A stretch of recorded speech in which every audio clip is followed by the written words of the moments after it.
If you didn't know, November is Hyperhidrosis Awareness Month, a rarely discussed but common condition, and here to educate us on what it is Dr.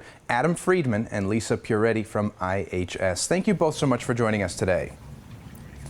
Thank you. Good morning. Of course, great to have you on. Very important topic we're discussing today. Doctor, for those who may not know what hyperhidrosis is, can you sort of give us a brief rundown? Sure. So hyperhidrosis is excessive sweating. It is 4 to 5 times more what your body needs for controlling body temperature. And that's just it. Everyone sweats. We need it. It's like our natural air conditioner. But in this case, this excessive sweating has nothing to do with that. It could be hot, cold, you could be stressed or anxious, or just relaxing and watching TV. It doesn't matter. You will sweat excessively because the nerves that send the signals to sweat are on overdrive. They just keep saying those signals regardless of what's going on around you. Right, it's out of their control. And why is it that people develop this?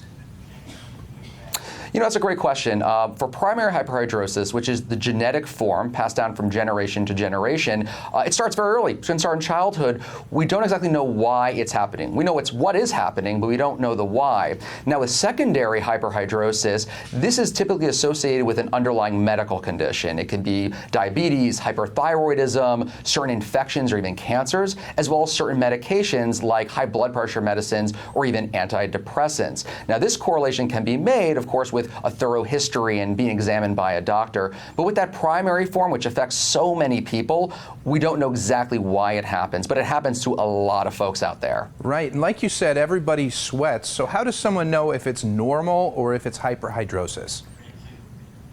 That's another great question because it's usually the sufferer that knows first. The reason for this is hyperhidrosis can have a profound effect on quality of life.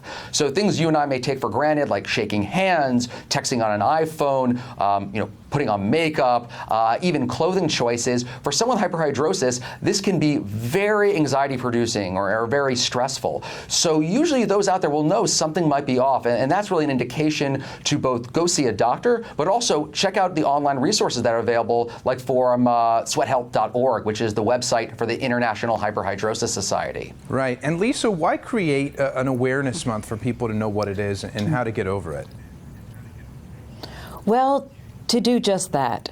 To know that if they are sweating excessively, that it's a medical problem and that they should seek help. So many people suffer in silence. They suffer alone, and they make decisions based on their excessive sweating. They limit their life because they are excessively sweating.